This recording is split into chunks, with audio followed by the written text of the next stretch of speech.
Back pain is a major health problem. It constitutes to 8 out of 10 of us suffering from back pain at some point of time in life. It's a major epidemic in a metropolitan city like Bangalore, where most of us are having a sitting job.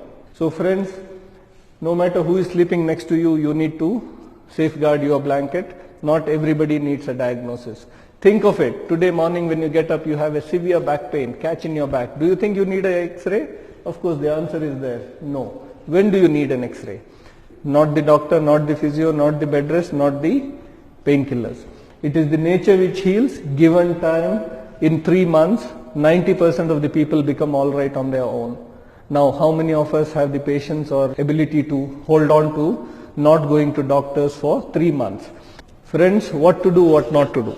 Everybody has a rule book. Young adults are talking for more than half an hour to 1 hour.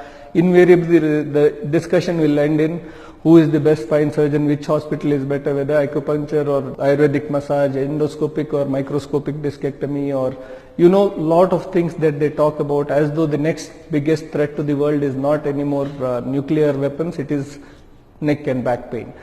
Preventive measures, yoga is in the top of the list because yoga moves all the 33 bones and the discs in the back, and there is no better way to exercise your back than yoga. Swimming is the next best. Smoking is the only thing which is proven to have accelerated disc degeneration and disc prolapse.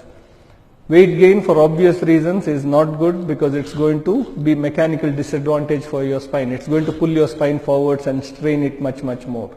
For all the software guys, look straight, sit straight, but more importantly, take breaks. Yoga improves functional disability, pain intensity and depression in adults with chronic low back pain. So it not only tackles the physical component of pain but also the psychological component of pain. So that is the importance. The breathing pattern of yoga also takes care of psychological component of pain, and it's very important that you do it. Yoga, friends, is like a recurring deposit. You invest 1 hour of your day in yoga. I'm sure that you'll see the returns after 30 years from the day you start. It's a way of life. It is not an exercise.